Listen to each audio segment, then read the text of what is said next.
سید ہونا یہ ایک ذمہ داری کا نام ہے۔ سید ہونا ایک بہت بڑا منصب ہے، ایک مقام ہے۔ یہ محض فخریہ عمل نہیں ہے کہ ہم فخر کرتے پھرے کہ ہم سید ہیں۔ نہیں، جب آپ سید ہیں تو اب آپ پر ذمہ داریاں زیادہ آتی ہیں، ورنہ خالص سید ہونے کی تو اللہ کے نبی نے بہت پہلے اعلان فرما دیا، یا فاطمہ بنت محمد انی لا اغنی عنکی من اللہ شیئا، سن لو، صرف میری بیٹی ہونا تمہیں اللہ کے ہاں سے بچا نہیں سکتا۔ یعنی صرف سید ہونے سے کچھ نہیں ہوگا۔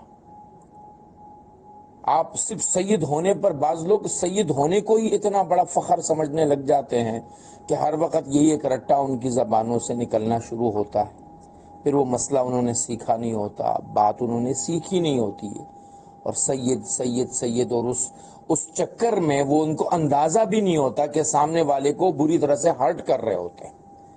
اس کو وہ جو اسلام نے کہا نا کہ لا فخر لعربی علی العجمی، کسی عربی کو عجمی پر کوئی فخر نہیں ہے، ولا لاحمر علی اسود، نہ کسی گورے کو کالے پر کوئی فضیلت ہے۔ یہاں پر لوگ اپنے سید ہونے کو بطور فضیلت کے کیش کر رہے ہوتے ہیں۔ یہ کیش کرنا شریعت کو ناپسندیدہ ہے۔ آپ کے اعمال سے، آپ کے کردار سے، آپ کے اقوال سے، آپ کے چلنے سے، آپ کے پھرنے سے، آپ کے تواضع سے، آپ کے لہجے سے پتہ چلے کہ واقعی اللہ کے نبی کی اولاد جا رہی ہے۔ یہ وہ عورت ہے جو اللہ کے نبی کی اولاد میں سے ہے، یہ اللہ کے نبی کی اولاد جا رہی ہے۔ ان کا انداز، ان کی گفتگو، یہ ہے اللہ کے نبی کی اولاد، یہ ہے سید ہونا۔ باقی جہاں تک صدقات کی بات ہے تو صدقات واجبہ، زکوٰۃ، صدقہ فطر، نظر، یہ چیزیں سید نہیں کھا سکتے۔